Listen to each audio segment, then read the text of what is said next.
It was great to hear from our founders. For those of you guys who don't know, Big Noggins, the fantasy sports guy who's up there, is actually my husband. So, yeah. And then my side of the story, it's true. He didn't really have to do much convincing from my end. I'm a pretty big risk taker, so I was like, you want to quit your job? Go for it. Do what makes you happy. So that's my side of the story. All right, up next, our speaker. Really excited to have him with us. It's Chi-Hua Chien. He's a general partner at Kleiner Perkins. He's also on the board of directors and works closely with a number of different companies and teams, some of which include Clout, Path, Spotify, and Twitter, to name a few. We're really fortunate to have him with us tonight.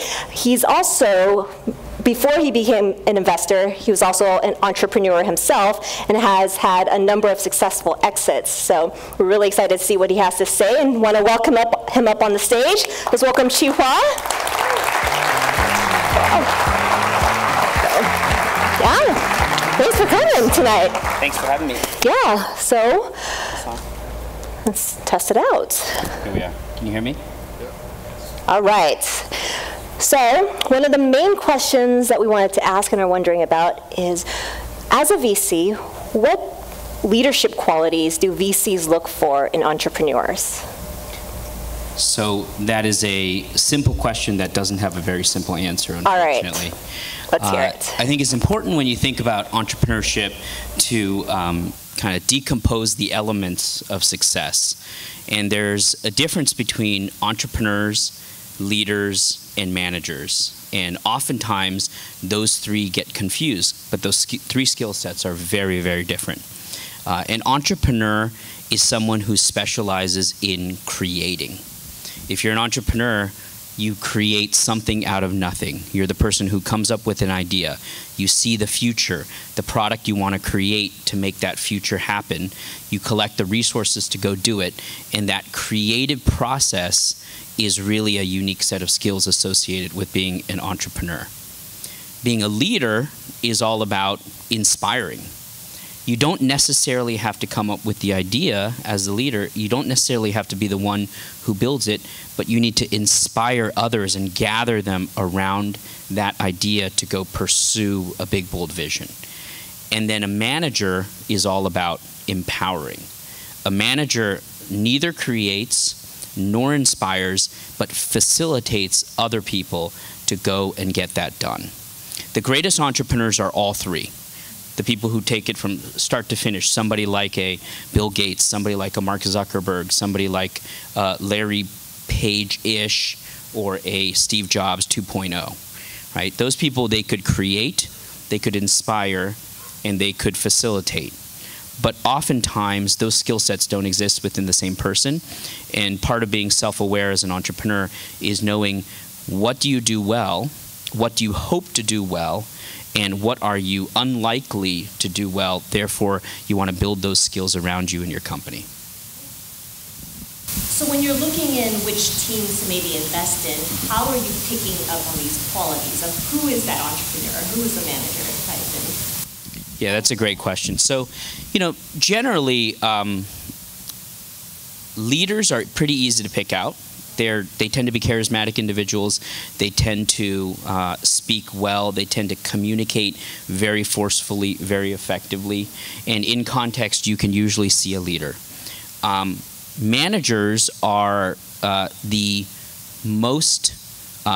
most generally available skill set today in Silicon Valley and business, because management is trainable. Management is a set of techniques that when practiced you can hone over time and get better. For example, doing one-on-ones with your employees. How do you do one-on-ones with your employees? How do you give performance reviews? How do you run a meeting? How do you set quarterly goals? How do you manage to those things? That's a very trainable skill set, and there's plenty of documentation, books, coaches on that. The most unique of those three skill sets is the entrepreneurial skill set that can create.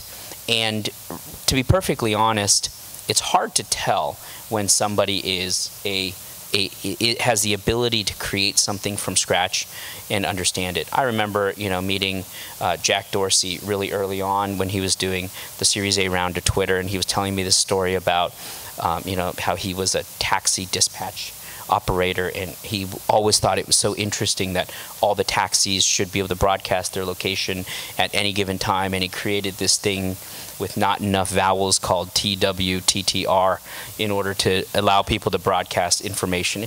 It totally made no sense. I didn't invest in that round, unfortunately.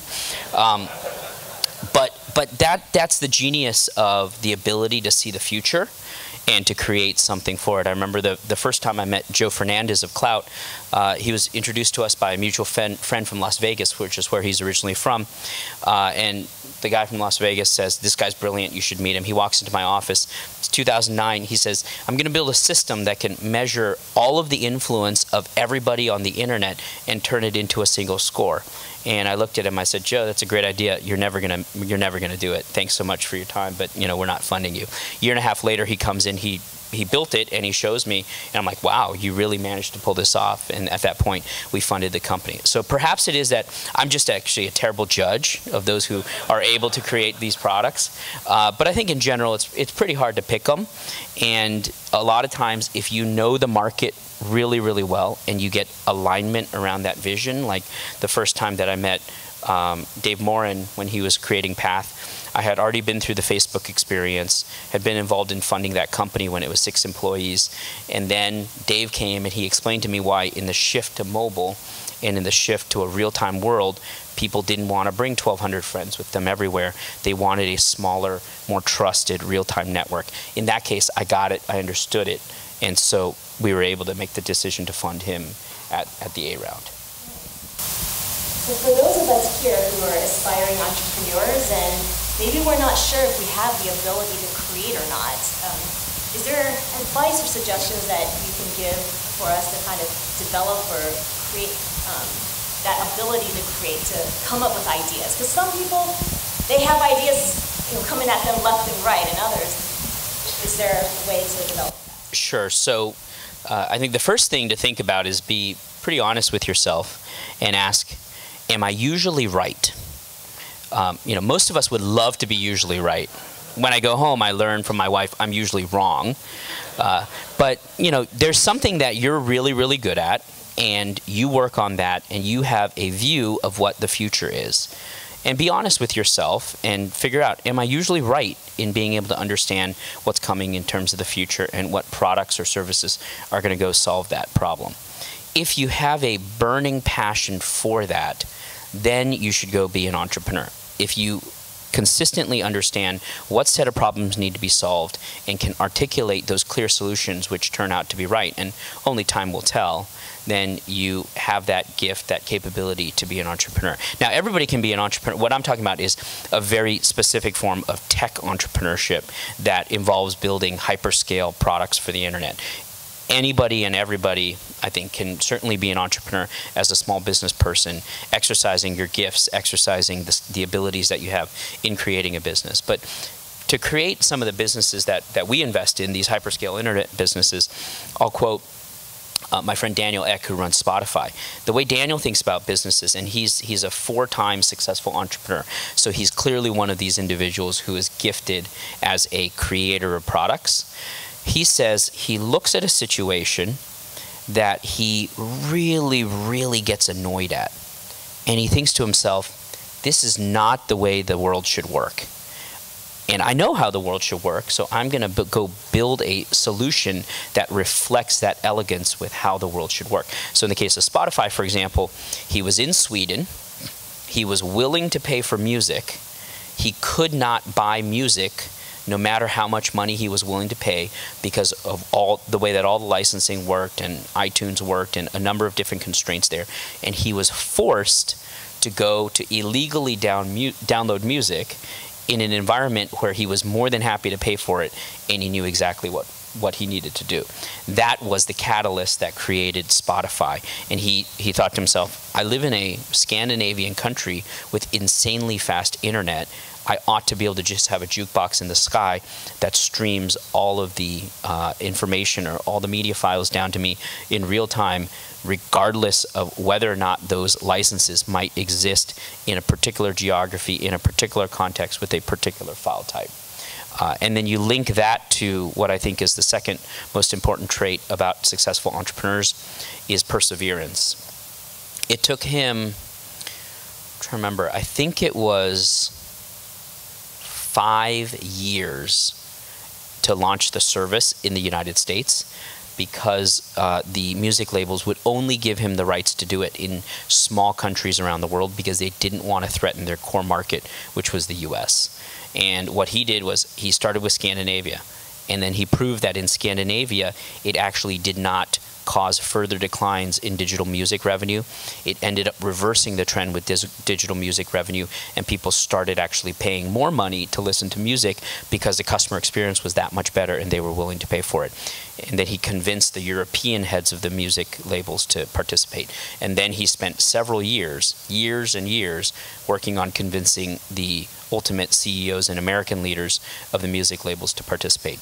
It took that level of perseverance and that level of conviction that the future he saw for his product was the one that we all experience now on our iPhones and Android devices, where you search for a song, you click a button, and you're streaming it within a second or two. It's interesting that you brought that up about perseverance. So, as an entrepreneur, though, you also tend to fail a lot. And how do you know, what are the signs of when it's time to just maybe give up, or whether to keep on persevering with your idea, your project, your product? It's time to give up when nobody believes anymore, including yourself. If you still believe, and there are people who believe with you, then persevere. There are plenty of examples of situations where people lost faith in a company, but the core team believed. I'll give you a very prominent one that people may not be aware of. Let's see, this was early 2006, maybe late 2005, early 2006. I remember there was a seminal Facebook board meeting where the Facebook board literally said, you can't believe this. They actually said this. They said, MySpace is kicking our butts. What are we going to do? They used more flowery language than kicking our butts. And Mark had failed on a number of dimensions. He had grown all the way into the college market. He had launched a high school's product that didn't work, a college product, a high school's product that didn't work, a company's product or a workplace product that didn't work. It was LinkedIn-ish. And MySpace was on a tear. It was growing far faster than Facebook. It's probably like 150 or 200 million registered users, and Facebook was stuck around 25. And if you look back in history, it's insane for anyone here in this room to think that MySpace ever was more successful than Facebook, but there was a pretty significant period of time that it was. And the board of directors and most of the investors wanted to sell the company, even to the point where I remember having an argument with one of my then partners who was involved in the Facebook investment, and I was like, "Don't sell this company." And he practically grabbed me by the shirt, and after Yahoo had made an offer to buy the company for $1 billion, and he said, "You don't understand. This is the most this company is ever going to be worth. We have to sell it now." But Mark and his team believed, in the face of many people who did not believe. They believed that what they were building was really beyond a college social network, beyond a people directory, really a social platform that now we recognize as an identity system that's in the very fabric of most of the applications that you use on the internet and on your mobile device. If that core group of people continues to believe in the vision, and the way you measure belief is, are they willing to work nights, weekends, 24 hours a day, 7 days a week to make it come to pass, then don't give up. Right. Changing directions. So we talked about the leadership qualities or just qualities in an entrepreneur that we want to see. What are some red flags that might go off, or signs when you see in a person that, okay, maybe... Red flag number one, if you're married to your co-founder. Were you guys married? No. You weren't working at Big Noggins? No. Okay. I don't know. I was kind of thinking about going down. Oh, it was a one-man band, right? It was just you? Okay. That is a red flag, to be honest. Like because what happens is that in companies where my mom's family, for example, is very, very successful in the restaurant business. And the father it manages kind of the corporation. Each of the sons manage each of the restaurant chains. They have like Ruth's Chris, they have, you know, Macaroni Grill, they have Swenson's, they have a bunch of different restaurants in Asia, and the mom is the CFO. The problem with that business, as is any business that's a professional business, I used to stay with them, you know, when I went to Taiwan, live at their house, wake up on a Sunday morning, and I'd sit down, and the 5 of them are sitting there at the kitchen table, and that's a management team meeting. And they're making their decisions there. And no one else in the company is actually involved in those management team meetings because everything is happening within the family. That generally tends to happen within businesses that are run by family members, is they make decisions amongst themselves, which leaves no room for your ability to recruit talented people into the organization. And that is red flag number 2. Somebody who is unwilling to recruit talented people around them is not only highly likely to fail, I would go so far as to say they're certain to fail. They may be able to create something initially that works, but there's no way that they're going to be able to scale it. If Howard Schultz didn't want to hire good people around him, there would be maybe half a dozen Starbucks in the world. There wouldn't be, you know, 4 on every street corner in New York, right? So you have to be willing to hire people, good people around you. Number 3, if an entrepreneur is not willing to take feedback, is not willing to listen and learn from people who've been there before, that's a gigantic red flag also. They don't have to listen to me, but they have to be willing to listen to somebody who's actually been through this process before, and more importantly, actively seek out that advice, because the reality is that there is nothing new under the sun. Every single challenge that you run into as an entrepreneur, somebody's run into that challenge before. Somebody, somewhere, somehow has seen that situation, and to the extent that you can find those people and you can surround yourselves with that wisdom, it's going to dramatically increase your probability of success. I think those are 3 good red flags. So drawing from your own personal experience in your journey as an entrepreneur and now as an investor, what have you found most challenging, or for us that are aspiring entrepreneurs or heading down that path, what can you give us a heads up on and look out for? I think the most important thing that anybody has to get right when you're starting a company is to get the market right. You know, you're gonna hear from Bobby and Terry shortly. You know, they got the market right. Turns out there's a ton of demand for the Bible in the world, right? If they had picked another category, you know, there might not be as much intrinsic demand for that. And it, you know, we laugh and we're like, oh, that's funny, right? But seriously, they could have dedicated their time and resources to a far smaller market, applied the exact same amount of effort, and gotten a far smaller result. Highly likely, if not certain, if you pick a small market, you're going to create a smaller company.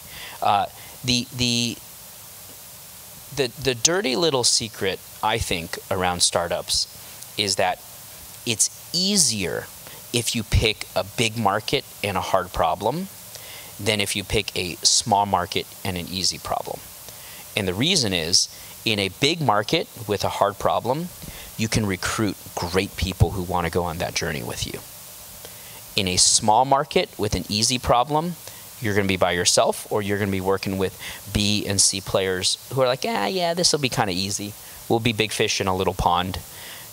But the trick is that you will have an easier time pursuing a big, bold vision in a large market with a hard problem that you want to go solve. Because as you build your company, resources, people, opportunities will come your way that aren't available to you if you're pursuing a small market and an easy problem. Getting to that point of leadership and inspiration again, it's very hard to inspire people around a small market and a small opportunity. It's really, really easy to inspire great people around a big market opportunity. All right, so I think we have time for maybe just one more question. I know we, when we had the founders panel, they were throwing out leaders that they really respected, or books that they read. Do you have any leaders that you really look up to, any books, resources you want to throw out and share with us?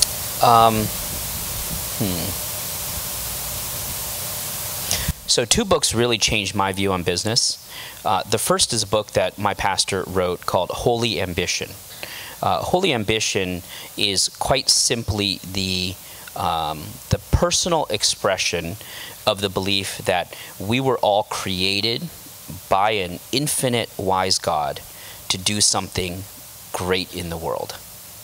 God didn't create us to be mediocre. God created each of us uniquely to pursue something great. And I think too many of us spend our lives pursuing things that aren't great, and that's largely because we're not in tune with who we were made to be. So Holy Ambition, it's a great book. It's kind of a workbook. It takes you through thinking, like, what are my gifts? What are my skills? What was I created to do? How do I build a team around me? How do I orchestrate that? And the second is a book written by Ed Silvilso called Anointed for Business. And Anointed for Business is a simply, I'll just use the, kind of a neutral definition of it, is that business does not have to be bad. Business can be a redemptive force in society to actually create good, to create value, and impact people's lives for good. That's one of the criteria that I use when I look at making investments, is if this company succeeds, and the vast majority of companies that we invest in as venture capitalists fail, that's okay. But if it succeeds, can it be significant? That's one of the criteria that Kleiner Perkins applies to all companies that we look at, is not just success, but success with significance. There are many, many ways to make money in the world, but the vast majority of them will yield no significance to you personally, to your community, or to the world. So what does it mean to actually start companies that can impact the world in a positive way? Again, you may as well do that instead of starting a company that's not going to impact the world in a positive way, that you won't be able to inspire other people to follow you on. Thanks so much. Thank you.